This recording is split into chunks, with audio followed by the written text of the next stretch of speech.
ছোট্ট এক গ্রামে বাস করত দুই বন্ধু, রাহুল ও আজিম। রাহুল হিন্দু পরিবারে জন্মিয়েছে আর আজিম মুসলিম পরিবারে। ছোটবেলা থেকেই তারা একসঙ্গে খেলতো, একসঙ্গে স্কুলে যেত, আর পরস্পরের বাড়িতে যাওয়া ছিল যেন একান্ত আপন ব্যাপার।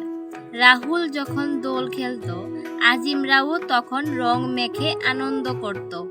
আবার ঈদের দিন আজিমের বাড়িতে সেমাই, কাবাব আর হালুয়া রাহুলের মুখে হাসি ফোটাতো।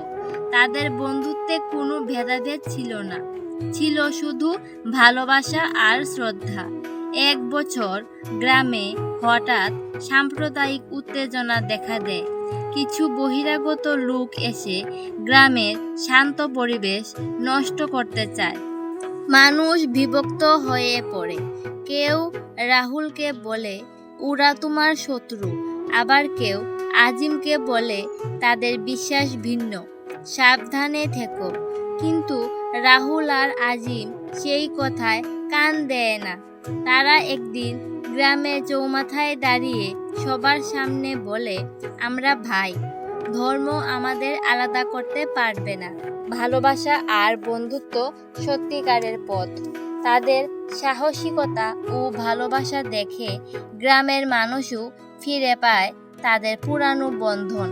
আবার ঈদে সবার বাড়ি খোলা থাকে, আবার দোলের দিনও সবাই রং খেলতে বের হয়। রাহুল আর আজিমের বন্ধুত্ব যেন পুরো গ্রামকে আবারও এক করে দেয়। এটাই ছিল আজকের গল্প। তো বন্ধুরা, যারা ইন্ডিয়া থেকে আমার এই ভিডিওটি দেখেছো তারা একটি লাইক, আর যারা বাংলাদেশ থেকে আমার এই ভিডিওটি দেখেছো তারা একটি সাবস্ক্রাইব করে দিও। ভিডিওটি তোমরা কে কোথা থেকে দেখছো আমাকে কমেন্ট করে জানাও।